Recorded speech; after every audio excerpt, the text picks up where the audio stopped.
Hey everybody, Kaysha here, and today I am here with my friend Jennifer Guskin, and we need your help. We are right now working on advocacy for combating human trafficking, and here's why. So we'll give you a little bit of background of our story and why we're doing what we're doing. I was adopted as an infant by a couple who sold me throughout my childhood. I have been to Epstein Island and on multiple Lolita Express types of flights as a child. After I went public, Child Protective Services opened a substance-exposed newborn case, even though all tests came back negative, and they told me that if I wouldn't stop posting on social media, I would never see my daughter again. I started to connect how I was adopted as an infant and then sold throughout my childhood, how many other children who have been through the adoption, foster, and CPS pipelines have also been trafficked to Epstein's Elk. And as many of you guys know already, based on the work that we do at the Karis Project, I'm an American Indian born in Canada under the Jay Treaty. My father and I were exposed in the improper contagion mitigation for the COVID pandemic in early 2020. As a result of this, I lost everything: a house, cars, corporate assets, jobs. Bank accounts were shut down in Canada, and I fled to the US as an American Indian, fully documented, and was trafficked by rogue agents in ICE and other agents in the government, and forced to live with single American men. I was even imprisoned for 7 months initially, and then trafficked throughout the states. Put on full surveillance tracking and wasn't allowed to leave the city, house, or state without permission, or work without permission. And that happened for many years, and I was on and off the streets because of that, and in and out of shelters. And that is just a small example of what many go through in this trafficking system, be it the family courts or otherwise. So that's why the Karis Project will be going to DC to speak with representatives and do live reporting. We're also going to be in contact with other families who are dealing with human trafficking, and through the CPS courts or through any other means, lesser versions of trafficking, and doing reporting on them live and otherwise. We will also be working on, we ultimately want to shine light on what's going on with the trafficking here in the US. And we also want to meet with various agencies in DC, and we'll be going back and forth for training sessions and other things so that we can be better equipped to help people deal with resolving some of the issues that we're seeing. We will also be putting forth petitions in government to help people get justice, and that's something that we have been working on already so far. We have some petitions that have recently been filed in the state of Colorado, Michigan, Texas, and Arizona, and we will be continuing. But we can't do this on our own. We will be traveling to events and training courses, as well as DC on a consistent basis. We also have to get acceptable equipment, such as computers, cameras, interview gear, etc. There will be other miscellaneous costs that would also be like gas, food, and rooms if necessary. So that is why we are working towards combating human trafficking, and that is exactly why we need your help. We cannot do this alone, and most what the Karis Project does is on its own dime. And so we do love and appreciate each and every one of you that support us and all the work that we do. As many of you know, we also live stream on Lindell TV every day. And everything we do, like I said, is on our own dime. So we appreciate all the love and support and all the people who do donate. And we would very much love and appreciate that still. Thank you everybody for your time and considerations.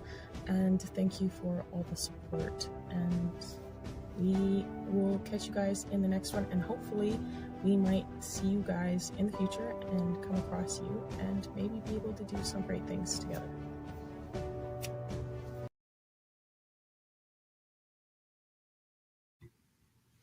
Hello, everybody, and welcome to the Karis Project podcast. Today we have Mariel Olcos. I hope I didn't botch that. She is a mother who has gone through some serious hardship for standing up after being a victim of or a survivor of domestic abuse. And just after calling the police to get some help, her life was completely turned upside down. and we have our host today, Stephanie Henson. And can you kind of just introduce yourself to the audience there, Mariel, please? So I'm Mariel Allcause. I live in Massachusetts. I have a political science degree and humanities degree. I had a bright future in politics. I was asked to run for Congress and I was in local government for a while. And then all of a sudden, my life was turned upside down when I called 911 due to domestic abuse. I didn't know at the time, but they were never coming to help me. They were already conspiring with my abuser. And next thing I knew, I lost custody. I lost the home that I co-own, and I lost my home business. And I was homeless for 10 months and am just now on my second month in an apartment. So that's me. Yeah. So How- yeah, this is this is crazy. You call the police Oh, to get help, right? And Yep. then instead of getting help, because I was looking at one of your things where you talked about they stalled you and convinced you not to leave, and then he went to the court to get an ex parte order, and then took everything, Mhm. including your child. Yeah, yeah. So they gave him, like, it's on the body cam footage. I made it public. Like, the only thing that's not on body cam is my conversation with the officer outside, before I joined the conversation inside, where I was telling him that my abuser was ripping my child out of my arms and not letting us leave the house. Um, and then I was brought into the home with the other police officer and my abuser right there in the same room. And I just quickly learned that they were not going to help me. So I was being very cautious about what I was saying because I know the second they leave, I'm not safe anymore. So I don't want to fully open up about the abuse. They finally let my daughter and I leave the house for a few hours. And while I was outside of the house, that's when my abuser, who already had a lawyer that I didn't know about, ran to the courthouse, filed for full custody for me to pay child support, which that was never granted, and for me to vacate the home. And a emergency vacate order is supposed to be for imminent danger. I'm not a danger. I have no record. I'm like, I don't even kill flies. Like, I Oh, bring them oh, outside. okay. So I just wanted to ask a question here because you said a couple of things, and I wanted to.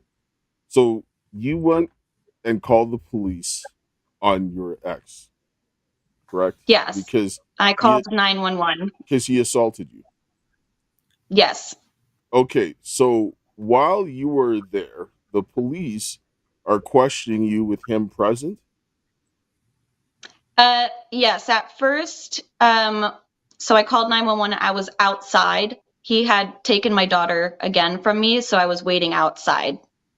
So we were separated, and when the police came, one officer was with me outside, one officer went inside with my abuser, and that's the body cam footage that I received is the conversation they were having.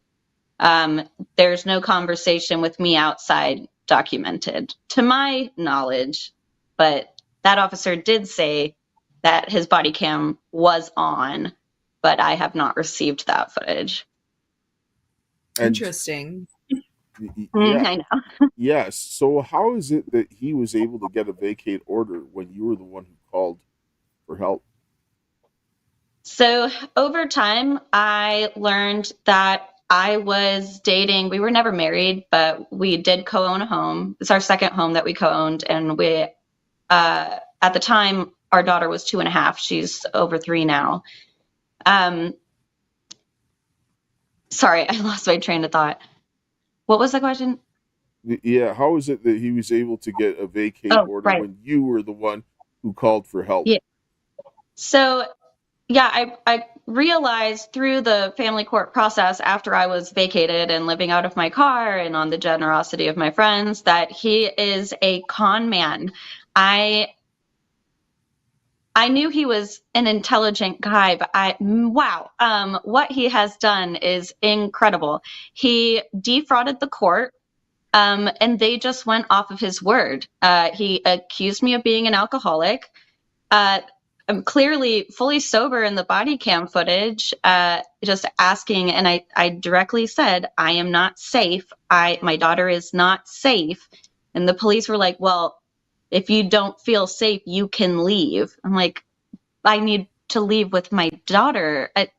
Anyway, so he defrauded the court by saying I was an alcoholic, and the court with no due process, never meeting me. I have no record, nothing. They just believed him. He didn't even get dates right for when we started dating and bought houses and things. It was and it was a novel. He really wrote a novel, and I think that's what got the judge to believe him. But what did the judge say is the reason why? They must have given a reason. Well, that's another interesting story. So I've gone on for the record to get all of the court recordings, and the only court recording I cannot get a hold of is from that day when he went in to accuse me of being an alcoholic. So he convinced the judge somehow that I was an alcoholic and my daughter and him were in imminent danger. So and the judge just granted it without ever meeting me and no evidence, nothing, just his word. The same thing happened to my partner up here in Minnesota. Like almost the identical. His ex-wife, he played professional hockey, and his ex-wife used his professional hockey fight videos to say he's a violent person, said he has a drug problem, made up all these lies about him, and he has not been able to see or speak to his daughters since June 28, 2023. And his dad has helped do this, which makes it the murder that he believes his father murdered his mom look very familiar, that there's an affair taking place. So these people are abusing, and all they have to do is write up their own narrative of what the truth is without any due process, like you just said. It's you're guilty without any process of going through and trying to prove that. And so I'm seeing a trend in these courts, and I'm thankful that you're sharing your story with us today about this. Even in my situation, my ex-wife said that, well, yeah, did I use drugs before? Yes, I did. There was no drug use, and she admitted that and everything else like that. But she said, I fear that he's going to be using drugs again. And that's her fear. Sell your fear to the court, and we can't do that. That's not how this works. That's exactly it. Well, I think that he's going to do something, or I'm worried that he's going to do that. Well, maybe if you stop provoking people like taking a child, then you wouldn't have these reactions. But this is what happens in the court, and there's no rhyme or reason. Or he's like, well, he graduated from mechanical engineering, but he can't complete simple tasks. Really? Which is it? Right? That in itself is extremely contradictory. So this type of lying that you see happens in the court all of the time, but there's a reason for it. So continue. What ends up happening now after the judge does this nonsense? So while I was homeless, I had to, there was a lot of psychological abuse, and me not even realizing how deep this was all running. He had gotten DCF involved too, and Department of Children and Families, who have closed my case. I've had a fair hearing. They said that it never should have been opened in the first place. So anyway, the judge put me on a breathalyzer for a month, clean. The judge even states, I have the recording, that clearly she is not an alcoholic. No alcoholic can just stop cold turkey like that and function. Alcoholism is actually the only addiction that you can die from the withdrawals. So it's very serious. And I believe he used this against me because his mother had just passed away from alcohol abuse. So this was an easy narrative for him to use. He accused me of having liver cirrhosis. I mean, the most egregious things. And then I found out that he So meanwhile, the judge tells me, okay, she's clearly not an alcoholic. Then they change their story in court to, oh, well, she must be on drugs then. She must be doing something to keep her off of the alcohol. So I did the hair follicle testing, urine screens, saliva, for about 7 months clean. And then they put me back on the breathalyzer when they gave me unsupervised visitation just to make sure. And meanwhile, I had lawyers. I just want to say something to you right now. You should have said no to all of this. Yeah, as I said, that's a human rights violation what they did to you. I would have said no, absolutely not. The reason being is that there's that thing called due process.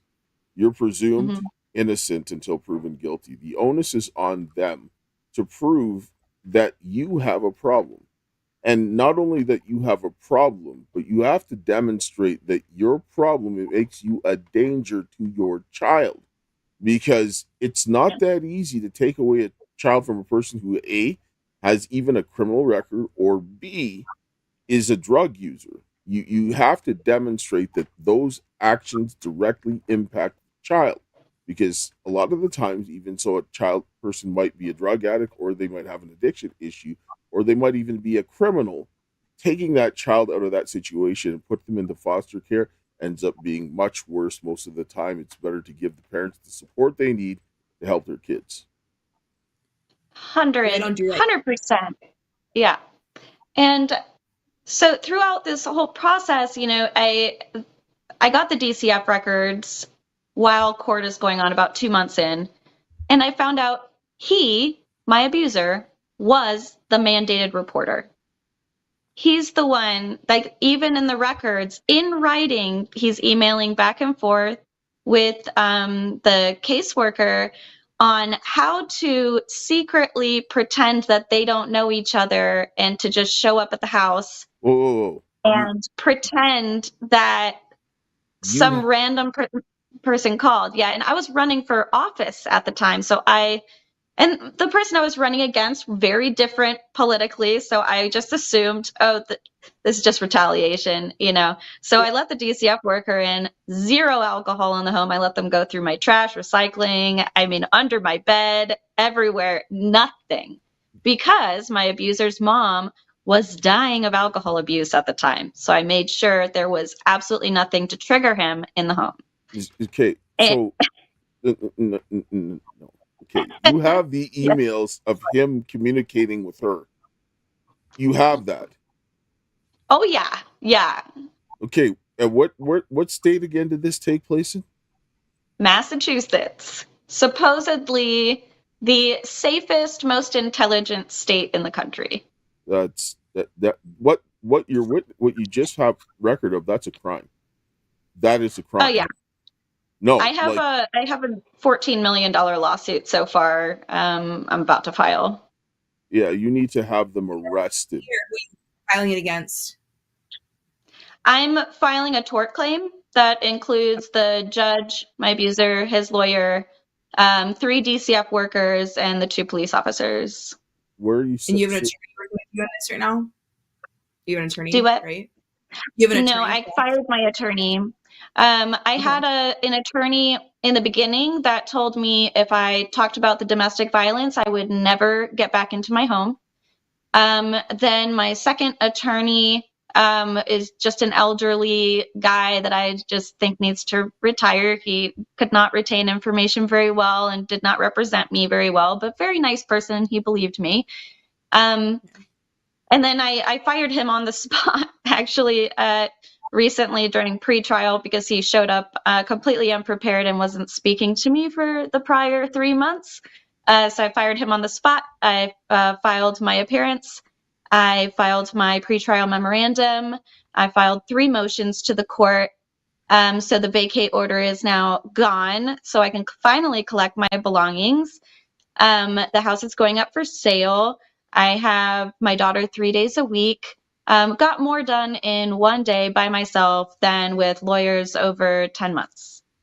Isn't that insane that that's the way our system works? These attorneys, they are criminals, what they are doing to people. And I'm personally witnessing that in my partner's case.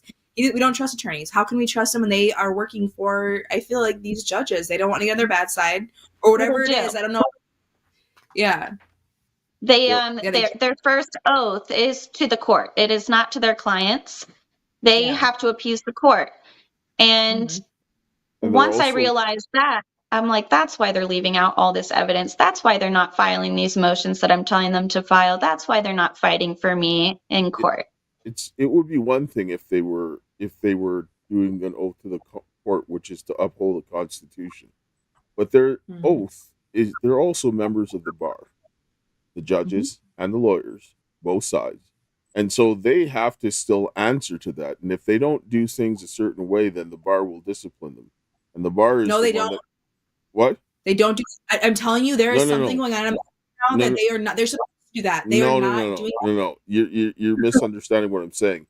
If they don't follow the script that they're doing now to bend people over, the bar will go after them. They don't go after them for breaking the law. They go after them for not stepping out of line and not playing their criminal cartel game, right? Yeah, so if you cross the cartel, they come after you. That's exactly what they are. They're like the mafia. Go ahead. Yeah, it's true. Family court is a multi-billion-dollar industry. Family court brings in more money than all other courts combined. It is so corrupt and not even constitutional at its core because there's no jury. Exactly. And I work 5 nights a week with an organization called Great. I'm on the board, and we help people, mostly pro se litigants with domestic violence backgrounds, represent themselves in court. We help write motions and things, although none of us are lawyers. We do not give legal advice. We just use ChatGPT and stuff like that to help them get what they need conveyed across to the court. And the stories that I have heard, there was even just one last night that I think is the worst that I have ever heard. So I'm really focused on her right now. It's a New York case. Her abuser is, the fact that she's even alive right now is blowing my mind. Every red flag that there is right before somebody is, murdered, she has that and then some. And she had full custody. She was on the protection list, so her address could not be given to anybody because he was that dangerous. Then the judge, all of a sudden, he filed after years, and the same judge just flipped and gave him everything. And now she has nothing. For 3 years, she hasn't seen her kids. I'll put it this way. Okay. Wow. This situation, yes, this kind of stuff happens. Like in my case, my ex-wife tried to punch me in the face, or stood like she's gonna punch me in the face when I was holding our daughter inside of a church. She also actually has assaulted me while I was holding my daughter. She then, when my oldest daughter came, she attacked her and went ballistic inside of the church. Kids were crying inside of the mother's room and all this kind of stuff. My daughter, I called the police because I'm like, you're out of control. Then my daughter ended up filing criminal complaints. There were other complaints that she was implicated in as well that were very serious. But then when you go there, the judge goes, when me and my daughter are going into the court to punish me for my political opinion, has us both arrested, right? Entering the court.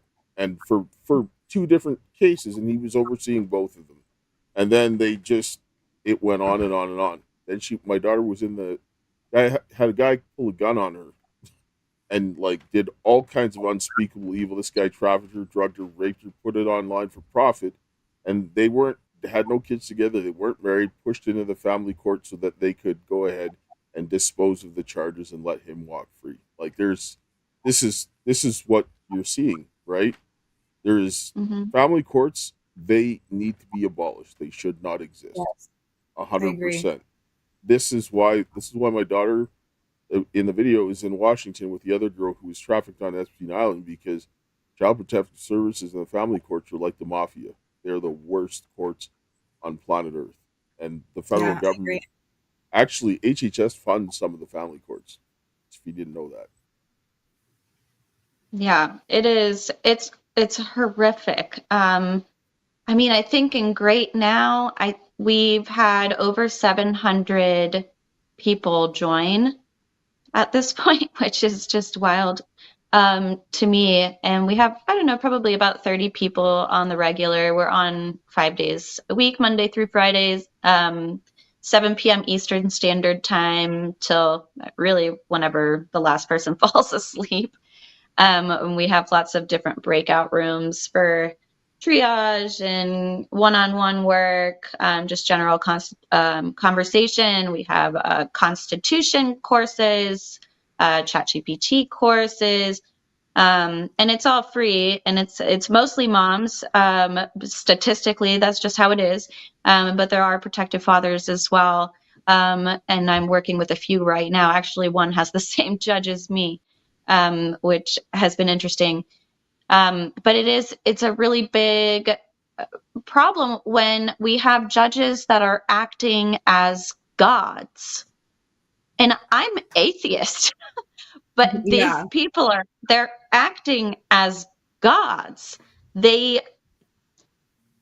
There's interpretation of the law, and then there's just going completely off the rails and acting as God because you believe that your own thoughts and opinions are better than what we've laid in place, the Constitution being the bare minimum. And then we have other laws in place. One I helped get passed here in Massachusetts against coercive control and defining that as domestic violence.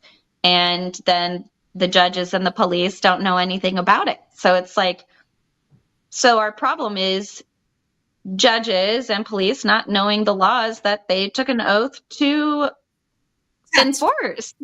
Yep. I've been seeing that here in Minnesota. It's the same thing up here where they act like they're gods. It's whatever they say goes. And I'm like, this is unconstitutional. I mean, they signed off that I can't speak about what's happening to me. I'm being stalked and harassed by a former assistant principal of a high school who possibly murdered his wife. I mean, right? Just once the investigation's done. And they told me I can't talk about it on the internet. I'm the one who's being harassed and stalked.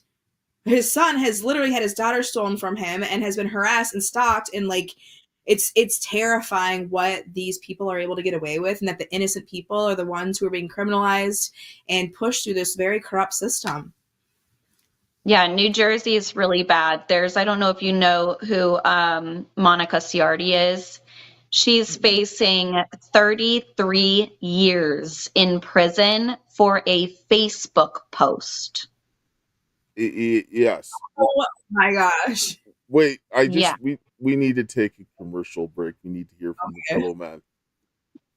I'm excited to announce that we're having our first ever mega sale on overstock clearance and brand new products. For example, save over 50% on this season's flannel sheets. Queen size only $59.98. Kings only $69.98. They sell out fast every year, so order now.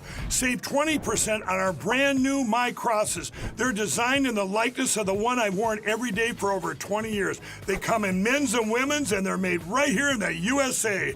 Get our 2025 six-piece My Towel sets for only $29.98. Our initial quantities are extremely low, so get them now before they go.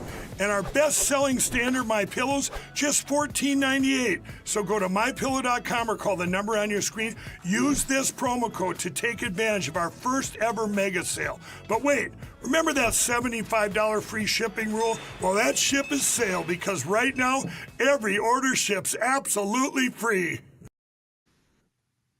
Yeah, so if you need a pillow, go to mypillow.com/Karis or call 800-845-2942 and use the promo code Karis.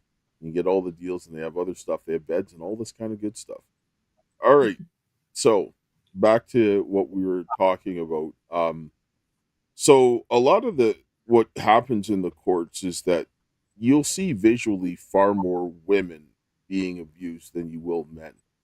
The reason being is men don't talk about it. They don't. They just put it up and they go away and they die in their corner.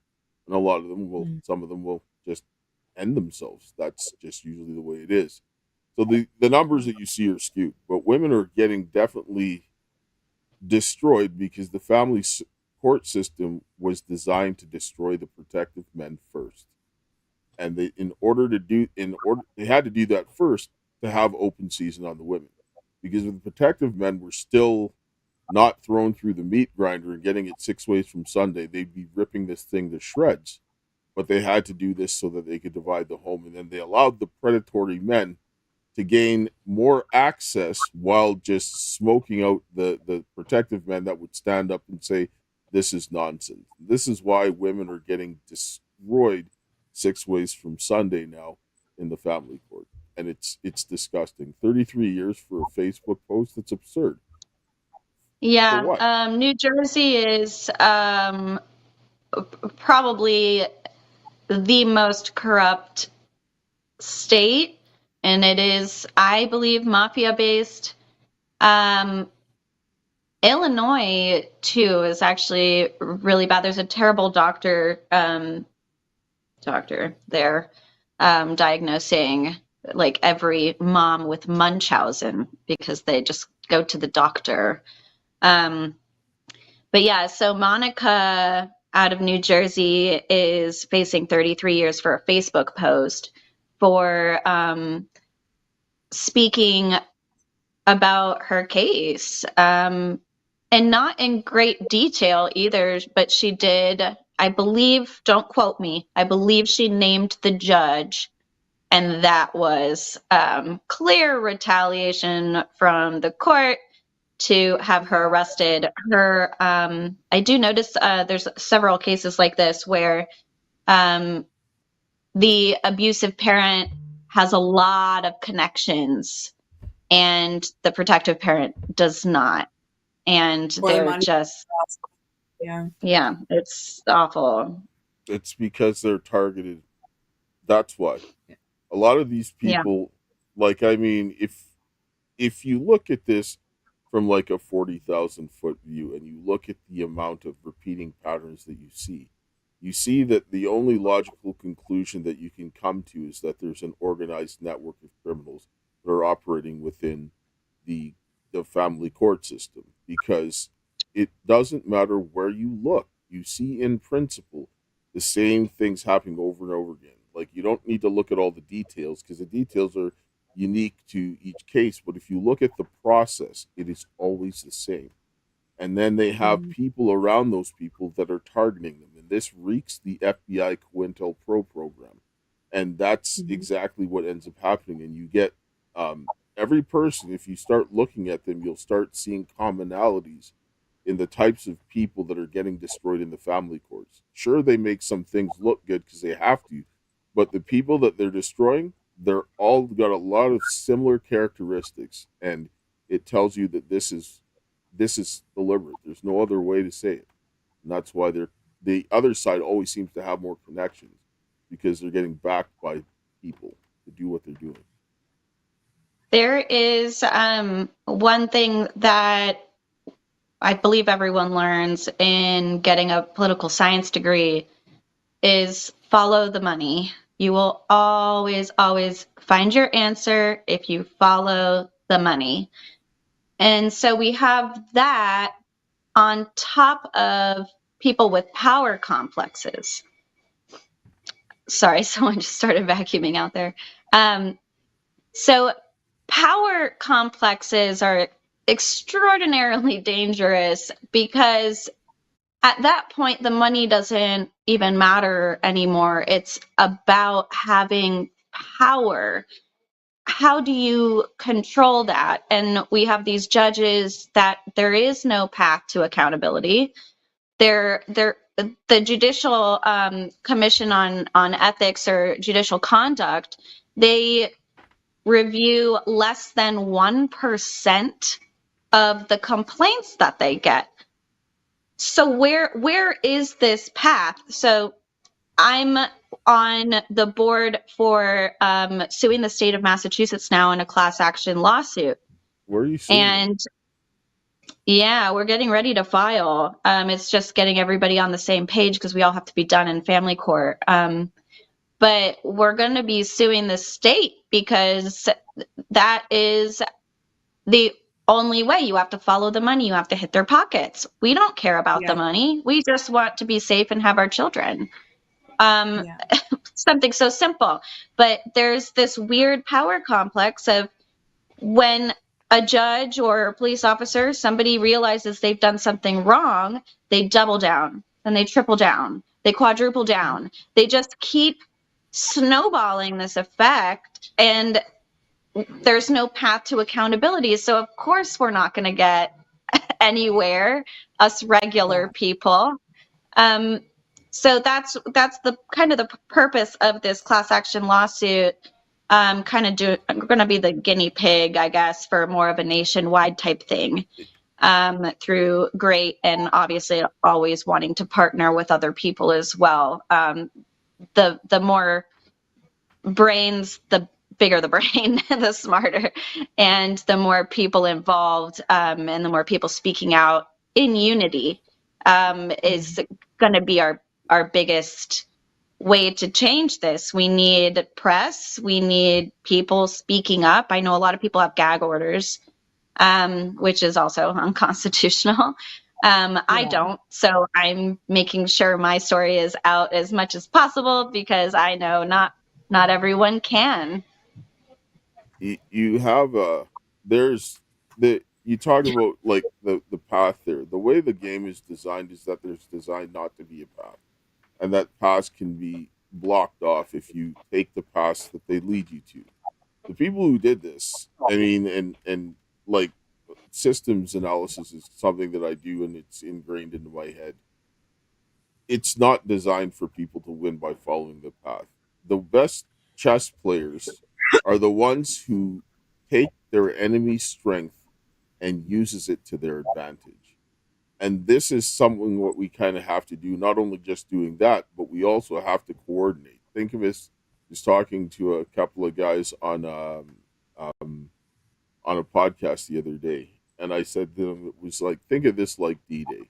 You had to have the Americans take one beach, you had to have the Canadians take one beach, and you had to have the British take one beach, and they all stormed it 6 ways from Sunday. You have to throw everything at these people at the same time in order to win, because it's not going to be one single path of doing that, because they designed that to cut people off and just bog you down. They need everybody working together.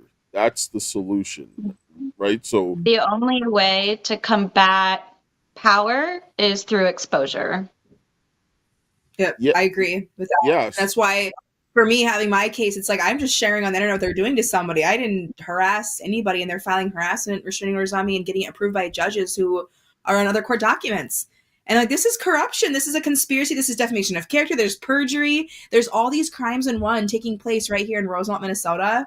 And like, we've called multiple law enforcement officers. I called one today. I have a voicemail I have to listen to now, but he hopefully can help me. I don't know. I've lost faith, honestly, in our whole system after what I am personally witnessing and hearing other dads in my area reach out saying that the moms are committing perjury on order for protections and having them approved just willy-nilly.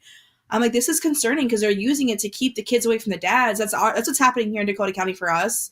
I know there's moms that have had the same thing happen here, but it's crazy how people are abusing the system. And again, there's no due process. There's no investigation. It's just whatever one person says is the truth. And if you have money, you're good to go. If you don't, you're screwed. It doesn't matter about money.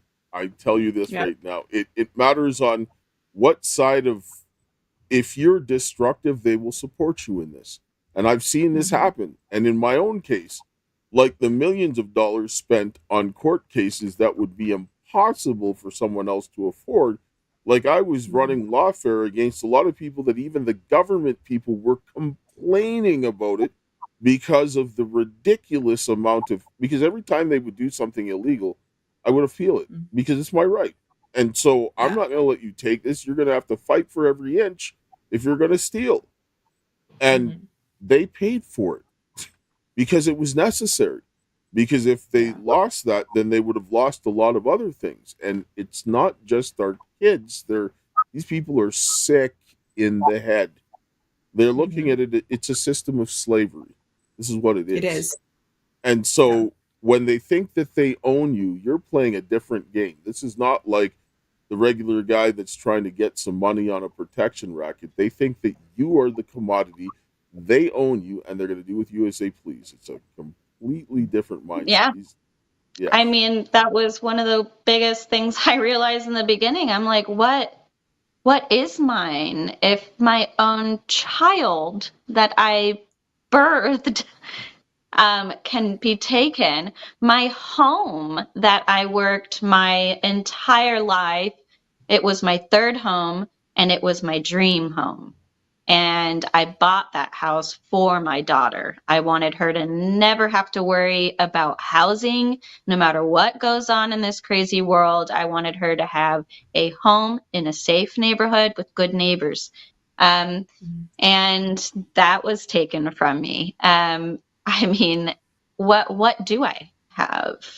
And then what's the process for any accountability or for me to be able to speak up? Because the local police won't help me, the state police won't help me, the district attorney won't help me, the AG won't help me. I've reached out to all of my state reps and some senators, and it just seems to keep falling on deaf ears. And here I am.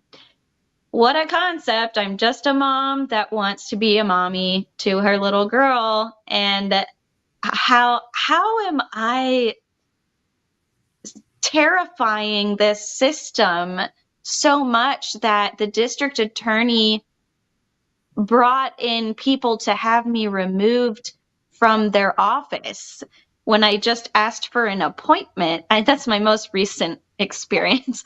I just walked in. It was my first time ever in there. I don't know how that stuff works. And on the coffee table, there were these pamphlets that say, if you're a victim or a witness, you're in the right place. You're in the safe place. And we'll listen to you and we'll help you. And this is all the work we've done for victims. And this is all the justice we've done and all the people we've helped. And I'm like, wow, this is great.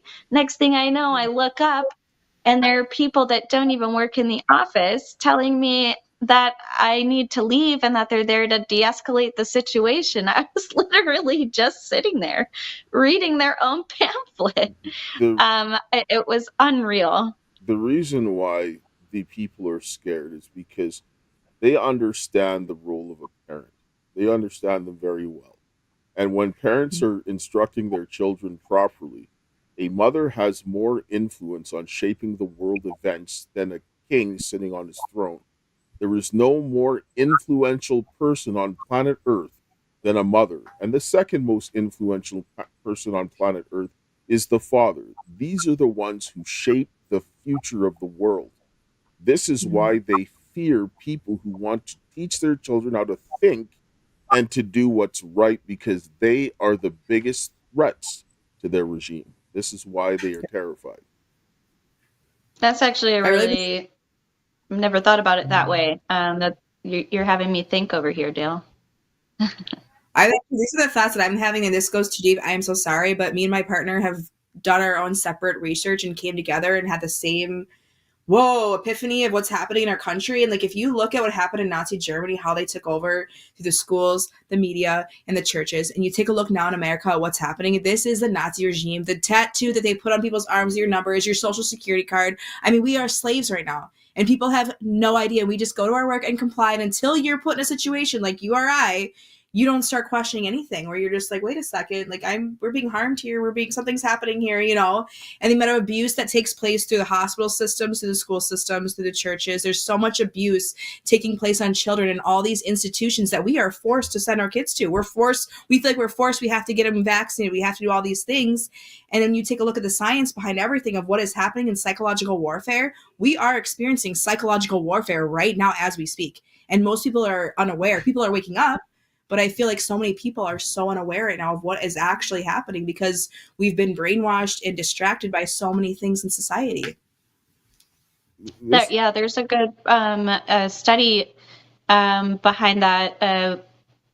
In my humanities degree, studying I wrote my thesis on the social construction of gender, but that also it can blanket a lot of things.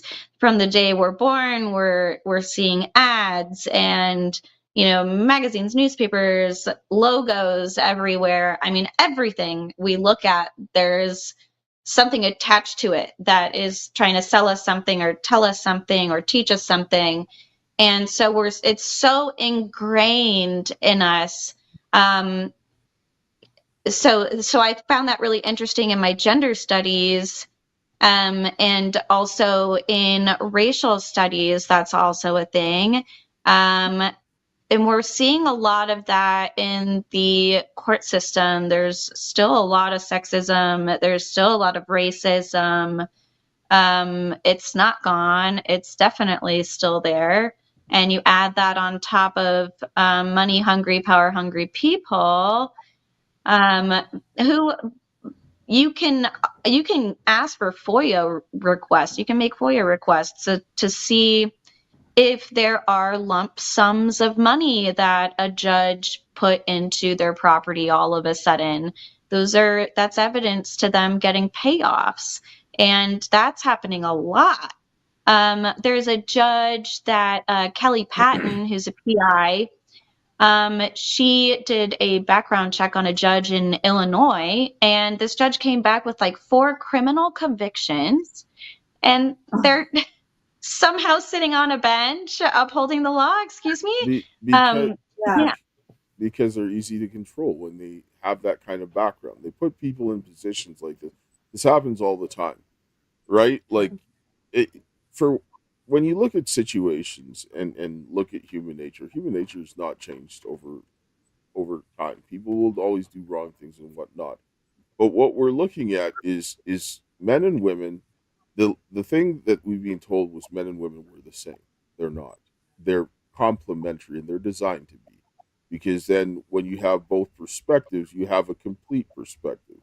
But then when you put them in situations where they're at a disadvantage, this is where you have problems, right? Because if you stick one woman in a group of men when they're doing male-oriented tasks, they're going to be at a disadvantage. It's the same thing if you took a man and put him in a group of women with female-oriented tasks, he's going to be at a disadvantage because some things we're just better at than the others on average. And it's supposed to be that way because then we both bring different things to the table, especially when we're raising our kids, which is the most important aspect of human society, because if we don't make more of ourselves, we're all dead, right? Like, so reproduction right at the top, but now society lowers it and changes the way that we value things. And we have to start reevaluating things because if you're having a family, your life should be geared around your family because you can replace money and things, but you can't replace those kids.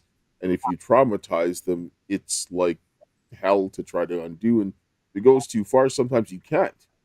Right. And so we've got to, I mean, these people. Well, that's why I'm saying these schools, like I've grown up in this same area for 20 years and I'm homeschooling my daughter and I've gotten so much backlash from family and friends and people, but it's like I went to these schools and I watched students get abused by teachers. They're losing their basic human rights. I watched children pee their pants because they were denied the right to use the restroom.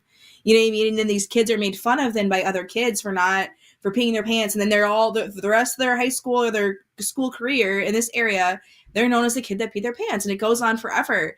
And this is traumatizing for children. And then you can't get a drink of water. You can't eat food. Like everything that these schools are doing is a violation of human rights. And we are putting our children in these institutions willingly. I mean, they're like little prison camps is what they are for our children. And they're being indoctrinated and not learning how to think freely. And when they do have a disagreement with a teacher, they get a bad grade or there's some kind of retaliation on the students who do speak up for themselves. And then now you're hearing about autistic kids who are being abused by teachers here because they can't deal with it. And these meds they're on are causing more behavioral issues. And these schools just can't handle the kids in these schools anymore. So we need to take our children back and go back to basic living of growing our own food and helping one another succeed in life, where we all are coming together to raise each other's children. Because the system that's raising us is destroying the family. It's destroying humanity. That's what I'm personally witnessing. So Yeah, the current system that we're in right now is a capitalist theocracy. That's what it is. Yeah. It's all run on money. Mm-hmm. it's also run on a lot of. I mean, these people are doing very wrong things. I would say that it's run by cartels, not capitalism. This is like, I mean, there's one thing about making money, and there's other things about killing people for profit and torturing them. And then, I mean, we do in hospitals, organ harvesting. I mean, people are brain dead, which is not a real thing. If you're brain dead, you'd be dead. Like your heart would not be. I mean, nothing be shut. Everything be shut down. And they are putting people on meds that keep them in a coma. And then, they're brain dead. Now you got to harvest. They get paid $1 million a heart, I think. And so there's people who could have survived at these hospitals, the ventilators, all of it. Like we just experienced a Holocaust. This is what I feel like. And then they go after your children. And this is where, that is the worst thing that you can do to a parent, is to steal their children. And when they do this, and then they drive you into poverty, this is human trafficking. Like when you use, and you go read in Title 18, and if you use improper use of the legal system in order to put people into certain states of living or getting involuntary servitude and so forth, coercion and deception and fraud are things how you can get people to go in and do things for you or gain work and so forth because you're forced by lies. That is trafficking. That is slavery. This is these people just need to be stopped. That's all. Like Sue, yes, but I want arrests. I want people to go to prison. I want people to know that you don't do this ever again, and they need to have a message sent to them, right? Otherwise, they'll do it again. Hands off the kids. Sorry. Yeah, you're absolutely right. Like the absolute worst thing you can do to a parent that wants to be a parent, is to take their child. I will never forget the sounds that came out of me that I didn't even recognize as my own voice when they took her from me and gave her to my abuser, sole custody, legal custody. And for what?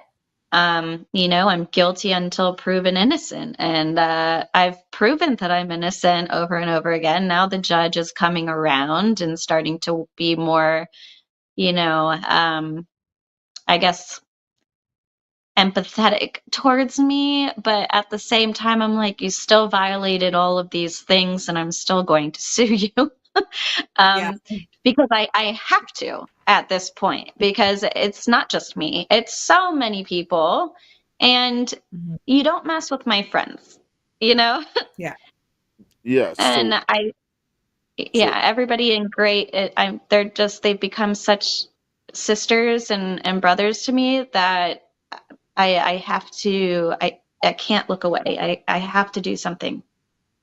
All right, I just wanted to say we're running up on time, and I know you have an appointment to go to. So, how can people help you and reach you? Honestly, right now, you can look me up on Facebook. I have a pinned post. And the pinned post that is public has links to all of the footage, video footage, me going to the local police, state police, the district attorney, me telling my story. I have a petition. I have a GoFundMe. The GoFundMe I haven't been as focused on because I have regular work now, but I'm still not able to pay certain bills, like my electric bill. I haven't been able to pay yet. So hopefully, but I don't think they're allowed to shut it off in the wintertime. So I think I might be okay for a little bit. But if you look up Mariel All Cause, my full name is actually Maria Elena Mariel Olcos Verdun. So it's very long. If you see that on Facebook, that's me. And the pinned post, watch the videos, share the videos. You don't even have to tag me. You can just share them, use them for whatever you need. I don't care about like my name being big or anything in this. I just want the evidence shared, and I want it to help people. I've posted it publicly to help. All right. Well, thank you for coming, and guys, support her. I've got some of her links in the description if you're watching on Rumble and Facebook. So go follow her and support her. We need more people to get the stories out. Please share this if you have access to do this. And I will close with a prayer. And if you're watching on Frank's Beach, Lindell TV, whoops, you'll see it the next day. But for those who are watching on the stream, stay on the stream. After Mariel goes, Steffi and I will be getting to continue on. So I'll close with a prayer here, and thank you. Heavenly Father, Lord, we thank you for this day. We thank you for your love, grace, and mercy. We thank you for the work that you have done, and bless Mariel in her efforts to have her child return and to have her life put back together, and watch over all the mothers and the fathers that are out there trying to fight for their children, and bring them together to rebuild families, their community, their churches, their nation, so that we can have some peace and prosperity for the children until the work is done and we see you coming in the clouds. It's my prayer. In Jesus' name, amen. Thank you so much, Dale. Thank you so much, Stephanie. All right. Thank you for sharing your story. I appreciate you. And thank you Thank you for having me. And we'll see you again soon. Okay.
Hey everybody, Kaysha here. So today I want to talk to you a little bit real quick about Tina Peters' case. So on April 9th, 2024, myself, Maureen Steele, and Ann Vandersteel all went into the state of Colorado to file a petition for redress of grievances. Tina Peters actually also signed this petition. In fact, she actually had exculpatory evidence related to the election fraud that was outlined in the petition that was not allowed to go into the court. The petition was not brought to the floor, and as a result, Tina Peters was unlawfully imprisoned. My father, Dale Richardson, was actually tortured in the state of Colorado to suppress his evidence of treason against the United States, which was based on improper engineering controls which allowed for the spread of the COVID-19 virus, which was likewise created at Wuhan by Peter Daszak and the EcoHealth Alliance with the pathogen, which were handed over to the Chinese